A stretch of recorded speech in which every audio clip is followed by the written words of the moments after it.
महाराष्ट्र में भिवंडी आने का मौका मिला, कल्याण भी जाने का मौका मिला, लोगों से वार्ता करी, आप सब पत्रकारों से वार्ता करी।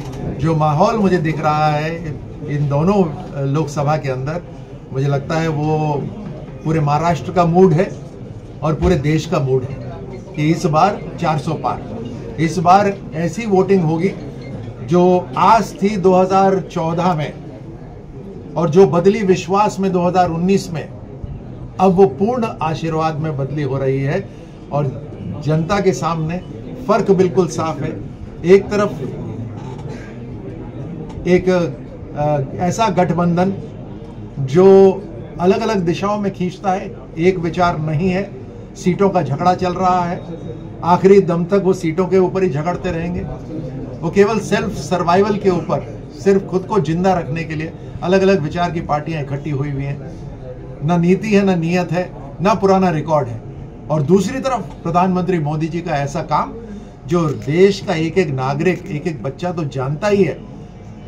हमें गर्व इस बात का है कि आज दुनिया के सबसे बड़े जो राष्ट्र अपने आप को मानते हैं, वो सबसे पहले भारत से बात करते हैं कि भारत की मंशा क्या है।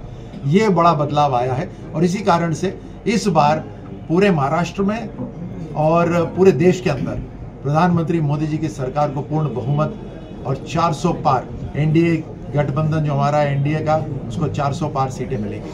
मैं इस बात को मानता हूं कि एक अच्छा विपक्ष होना चाहिए, लेकिन विपक्ष के नाम पर जो यूपीए है या जो कांग्रेस पार्टी है, ये एक मजाक बन गई। और जो मैं कह रहा हूं, मुझे लगता है आपके सुनने वाले इसको खूब अच्छी तरह महसूस भी कर रहे होंगे कि राहुल गांधी जैसी लीडरशिप अगर विपक्ष को मिल रही है तो हम सोच सकते हैं कि विपक्ष का क्या स्टैंडर्ड है।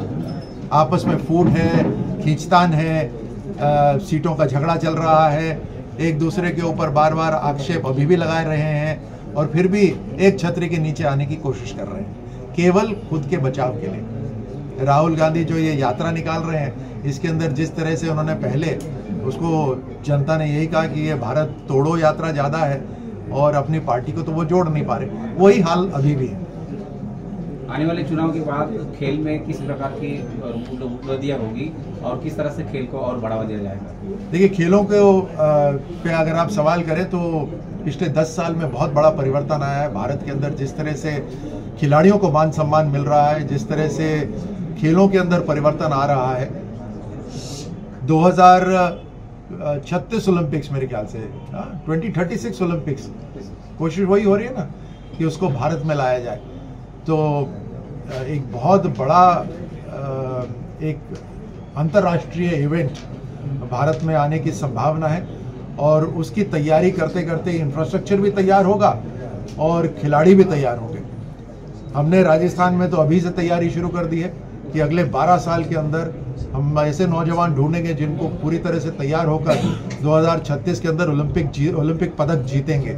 मुझे लगता है महाराष्ट्र के अंदर भी ऐसी तैयारी होगी और भारत में भी ऐसी तैयारी होगी।